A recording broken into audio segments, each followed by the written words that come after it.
నమస్తే, మీరు చూస్తున్నారు సాక్ష్యం టీవీ. నేను మీ శ్రీనివాస్. ముందుగా హెడ్లైన్స్ చూద్దాం.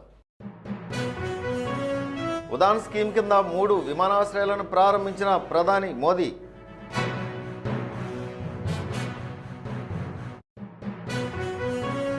భారత్లో అత్యుత్తమ బ్యాంకుగా ఎస్బీఐ ఎన్నిక.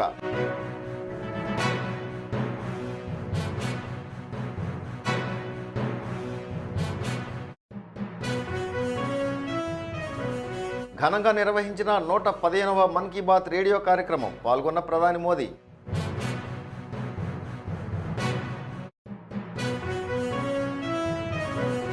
దేశంలో మరో 10 అణు రియాక్టర్లు, 700 మెగావాట్ల సామర్థ్యం.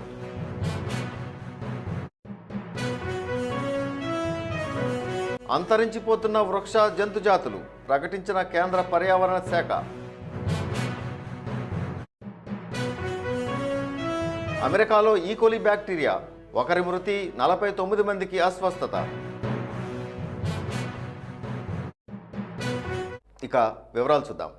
భారత ప్రధాని నరేంద్ర మోదీ ఉత్తరప్రదేశ్లోని వారణాసి నుండి రీజనల్ కనెక్టివిటీ స్కీమ్ ఉదాన్ క్రింద అభివృద్ధి చేసి 3 విమానాశ్రయాలను ప్రారంభించారు. మధ్యప్రదేశ్లోని రేవా, ఛత్తీస్గఢ్లో అంబికాపూర్, ఉత్తరప్రదేశ్లోని సహరాన్పూర్ విమానాశ్రయాల నుంచి ఈ విమానాలు త్వరలో ఎగరనున్నాయి. ఇక ఆర్సీఎస్ ఉదాన్ అనేది భారత్లో మౌలిక సదుపాయాలు కనెక్టివిటీని మెరుగుపరచడానికి ప్రభుత్వం ఏర్పాటు చేసిన ఒక పథకం. ये अवलोकन भी कर रही है कि कैसे देश रक्षा क्षेत्र में, विमानन रक्षा क्षेत्र में आगे बढ़ता हुआ नजर आ रहा है। तो प्रधानमंत्री नरेंद्र मोदी ने दिवाली से पहले అమెరికాకు చెందిన గ్లోబల్ ఫైనాన్స్ మ్యాగజైన్ 31వ వార్షిక ఉత్తమ బ్యాంక్ అవార్డులో 2024 సంవత్సరానికి గాను భారత్ నుంచి అత్యుత్తమ బ్యాంకుగా స్టేట్ బ్యాంక్ ఆఫ్ ఇండియా నిలిచింది. ఖాతాదారులకు అత్యుత్తమ సేవలు అందించినందుకు గాను ఈ అవార్డు ఎస్బీఐకి లభించింది. 1955లో ప్రధాన కార్యాలయాన్ని ముంబైలో ఏర్పాటు చేయగా ప్రస్తుత ఎస్బీఐ చైర్మన్ చల్లా శ్రీనివాసులు శెట్టి బాధ్యతలు నిర్వహిస్తున్నారు.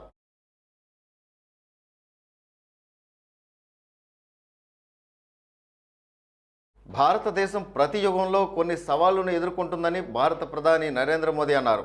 నెలవారీ రేడియో కార్యక్రమం 115వ మన్ కీ బాత్ సందర్భంగా ఆయన మాట్లాడుతూ ధైర్యం మరియు దూరదృష్టి ఉన్న 2 గొప్ప హీరోల గురించి చర్చించారు.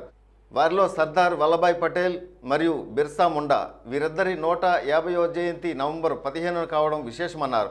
ఈ మహానుభావులు వేర్వేరు సవాళ్లను ఎదుర్కొన్నప్పటికీ వారి దృష్టి మాత్రం ఒక్కటే అని, అదే దేశ సమైక్యత అని మోదీ కొనియాడారు. సాల్వంబన అనేది తమ పాలసీ మాత్రమే కాదని, అది మన అభిరుచి అని మోదీ పేర్కొన్నారు. సాల్వంబన సాధిస్తున్న భారతదేశం ప్రతి రంగంలో అద్భుతాలు సృష్టిస్తోందన్నారు.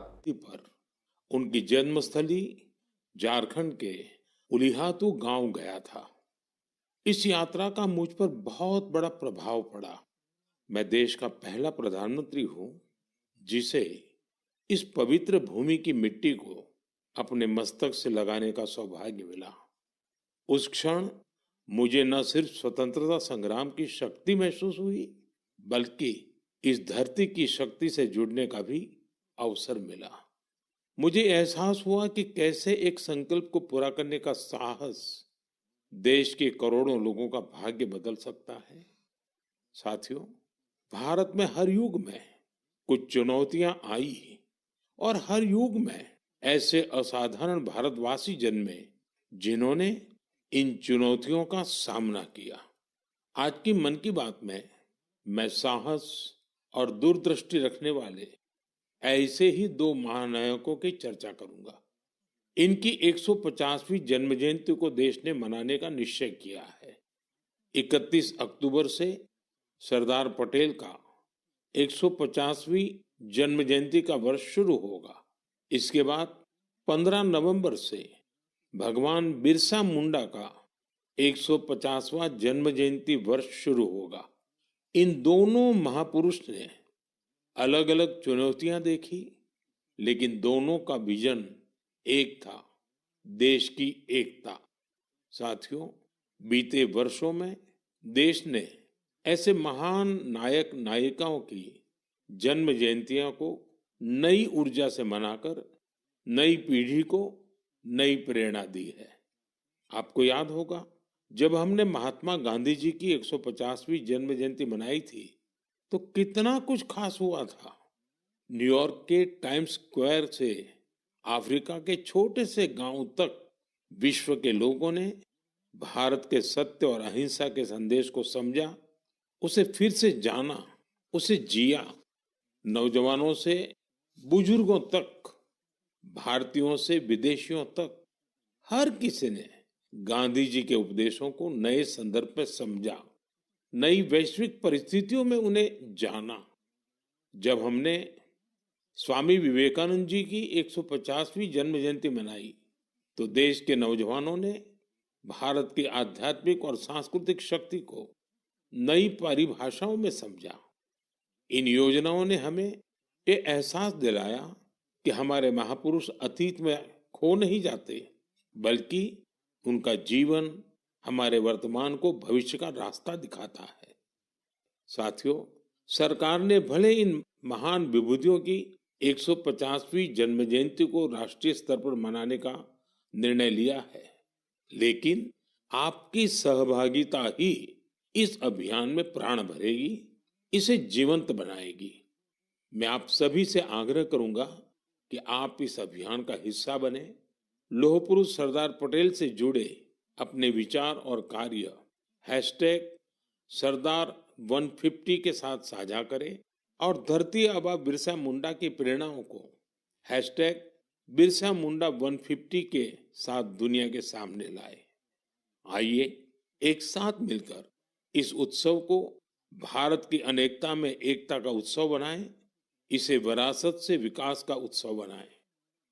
मेरे प्यारे देशवासियों, आपको वो दिन याद जरूर होंगे जब छोटा भीम टीवी पर आना शुरू हुआ था।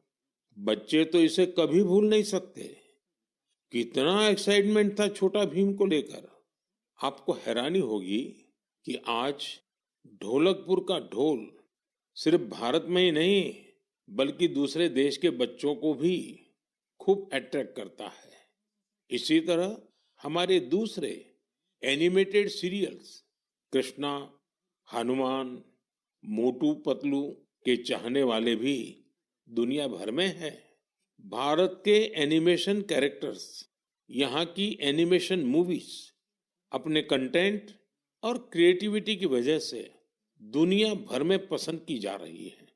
आपने देखा होगा कि स्मार्टफोन से लेकर सिनेमा स्क्रीन तक, गेमिंग कंसोल से लेकर वर्चुअल रियलिटी तक एनिमेशन हर जगह मौजूद है। एनिमेशन की दुनिया में भारत नई क्रांति करने की राह पर है। भारत के गेमिंग स्पेस का भी तेजी से विस्तार हो रहा है। इंडियन गेम्स भी इन दिनों दुनिया भर में पॉपुलर हो रहे हैं।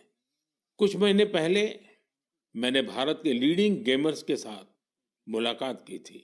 तब मुझे इंडियन गेम्स की अमेजिंग क्रिएटिविटी और क्वालिटी को जानने समझने का मौका मिला था। वाकई देश में क्रिएटिव एनर्जी की एक लहर चल रही है। एनिमेशन की दुनिया में मेड इन इंडिया और मेड बाय इंडियंस छाया हुआ है। आपको ये जानकर खुशी होगी कि आज भारत के टैलेंट विदेशी प्रोडक्शन का भी अहम हिस्सा बन रहे हैं। अभी वाली स्पाइडरमैन हो या ट्रांसफॉर्मर्स, इन दोनों मूवीज में हरिनारायण राजीव के कंट्रीब्यूशन को लोगों ने खूब सराहा है।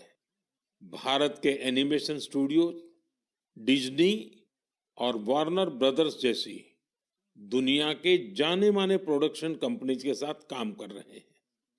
साथियों, आज हमारे युवा ओरिजिनल इंडियन कंटेंट, जिसमें हमारी संस्कृति की झलक होती है, वो तैयार कर रहे हैं।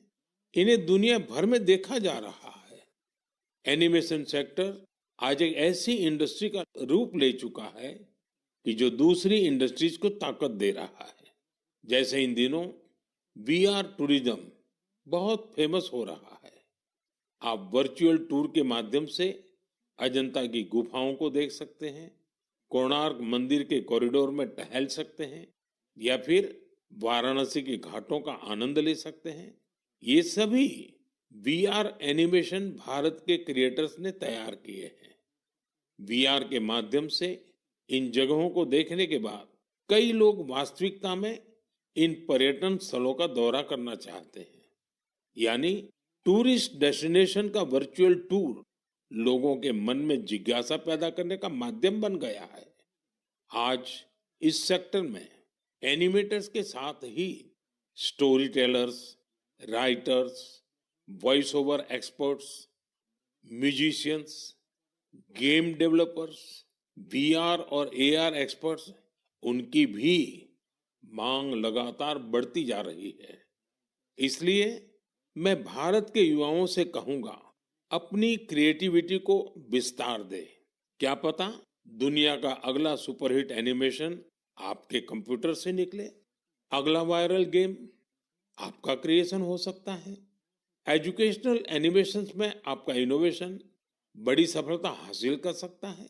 इसी 28 अक्टूबर को यानी कल वर्ल्ड एनिमेशन डे भी मनाया जाएगा।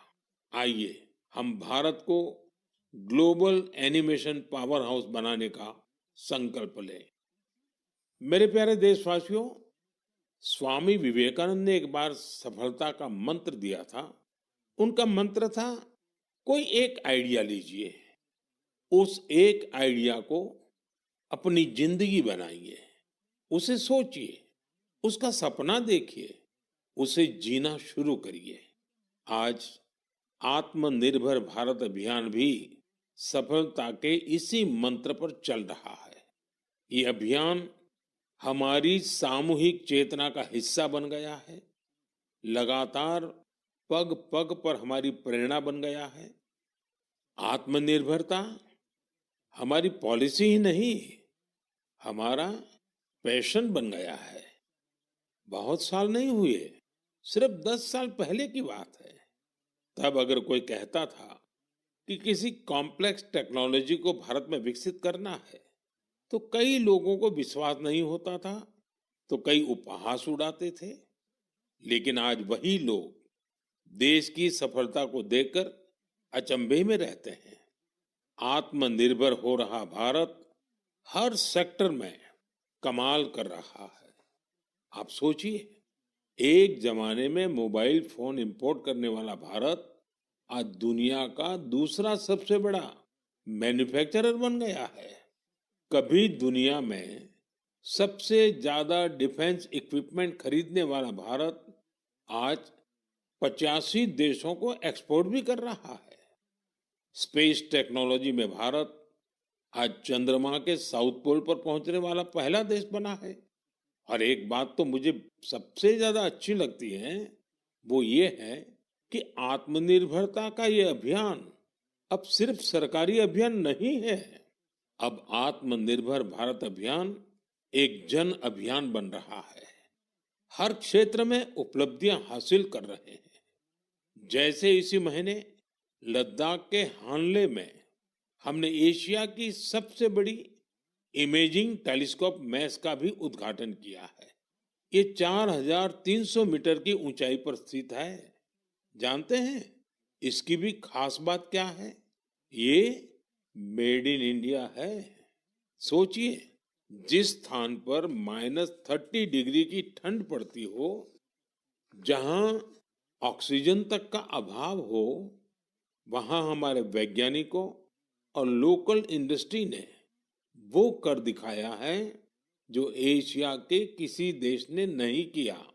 हानले का टेलीस्कोप भले ही दूर की दुनिया देख रहा हो, लेकिन ये हमें एक चीज और भी दिखा रहा है, और ये चीज है आत्मनिर्भर भारत का सामर्थ्य। साथियों, मैं चाहता हूं आप भी एक काम जरूर करें। आत्मनिर्भर होते भारत के ज्यादा से ज्यादा उदाहरण, ऐसे प्रयासों को शेयर करिए। आपने अपने पड़ोस में कौन सा नया इनोवेशन देखा? किस लोकल स्टार्टअप ने आपको सबसे ज्यादा इंप्रेस किया? हैशटैग आत्मनिर्भर इनोवेशन के साथ सोशल मीडिया पर यह जानकारियां लिखिए और आत्मनिर्भर भारत का उत्सव मनाइए। त्योहारों के इस मौसम में तो हम सब आत्मनिर्भर भारत के इस अभियान को और मजबूत करते हैं। हम वोकल फॉर लोकल के मंत्र के साथ अपनी खरीदारी करते हैं। ये नया भारत है, जहां इम्पॉसिबल सिर्फ एक चैलेंज है, जहां मेक इन इंडिया अब मेक फॉर द वर्ल्ड बन गया है, जहां हर नागरिक इनोवेटर है, जहां हर चैलेंज एक अपॉर्चुनिटी है। हमें न सिर्फ भारत को आत्मनिर्भर बनाना है, बल्कि अपने देश को इनोवेशन के ग्लोबल पावर हाउस के रूप में मजबूत भी करना है। मेरे प्यारे देशवासियों, मैं आपको एक ऑडियो सुनाता हूं।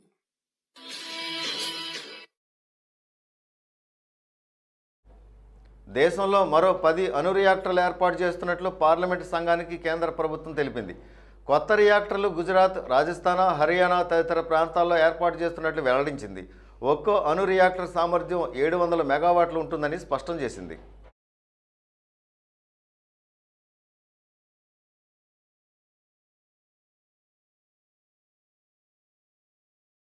రాను రాను వృక్ష జంతుజాతులు అంతరించిపోతున్నాయని కేంద్ర పర్యావరణ శాఖ ప్రకటించింది. తాజాగా కేంద్ర పర్యావరణ అటవీ శాఖ విడుదల చేసిన ఎన్విస్టాట్ ఇండియా 2024 నివేదిక ప్రకారం దేశంలో అంతరించిపోతున్న వృక్షజాతుల సంఖ్య 169కి చేరగా జంతుజాతుల సంఖ్య 175గా ఉంది. దీనంతటికీ వాతావరణ కాలుష్యమే కారణమని తెలుస్తోంది.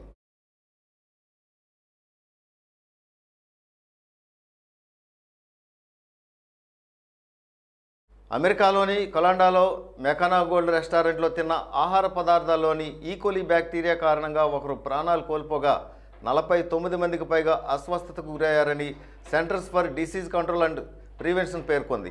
ఇటీవల కాలంలో చెన్నైలో ఉన్న గృహాల్లో వినియోగించే నీటిలో ఈకోలీ బ్యాక్టీరియా 75% ఉన్నట్లు ఐఐటి మద్రాస్ ప్రొఫెసర్లు, విద్యార్థులు సంయుక్తంగా పీపుల్స్ వాటర్ డేటా ఇనిషియేటివ్ పరిశోధనలో భాగంగా వెల్లడైంది. ఈకోలీ అంటే ఎచేరియా కొలి అని అర్థం. ఇది మనుషులు, జంతువుల పేగుల్లో సాధారణంగా కనిపించే బ్యాక్టీరియా. సాధారణంగా ఈ బ్యాక్టీరియా నీటి పైపులు, ట్యాంకులు, కంటైనర్లో ఉంటుంది. ఈ బ్యాక్టీరియా ఆవు మాంసంతో పాటు శీతల పానీయాలు, అపరిశుభ్రమైన నీరు, నిల్వ ఉంచిన ఉల్లిపాయల ద్వారా వ్యాప్తి చెందుతుందని సిఎఫ్డిసి అండ్ ప్రివెన్షన్ కనుగొంది. జార్ఖండ్ శాసనసభ ఎన్నికలకు కేంద్ర ఎన్నికల సంఘం తరఫున బ్రాండ్ అంబాసిడర్గా భారత క్రికెట్ జట్టు మాజీ కెప్టెన్ మహేంద్ర సింగ్ ధోని వ్యవహరించనున్నారు. ఈ విషయాన్ని జార్ఖండ్ ప్రధాన ఎన్నికల అధికారి కె రవికుమార్ వెల్లడించారు. అసెంబ్లీ ఎన్నికల్లో ఓటర్లకు అవగాహన కల్పించే కార్యక్రమంలో తన ఫోటోను ఈసీ వినియోగించుకునేందుకు ధోని సమ్మతించారు. హెడ్లైన్స్ మరోసారి చూద్దాం. ఉడాన్ స్కీమ్ కింద 3 విమానాశ్రయాలను ప్రారంభించిన ప్రధాని మోదీ.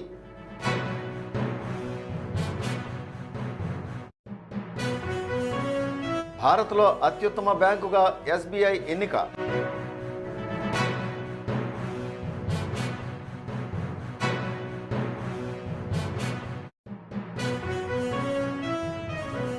ఘనంగా నిర్వహించిన 115వ మన్ కీ బాత్ రేడియో కార్యక్రమం పాల్గొన్న ప్రధాని మోదీ.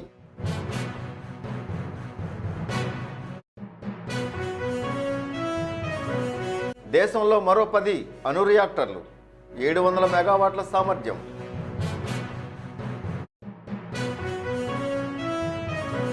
అంతరించిపోతున్న వృక్ష జంతుజాతులు ప్రకటించిన కేంద్ర పర్యావరణ శాఖ.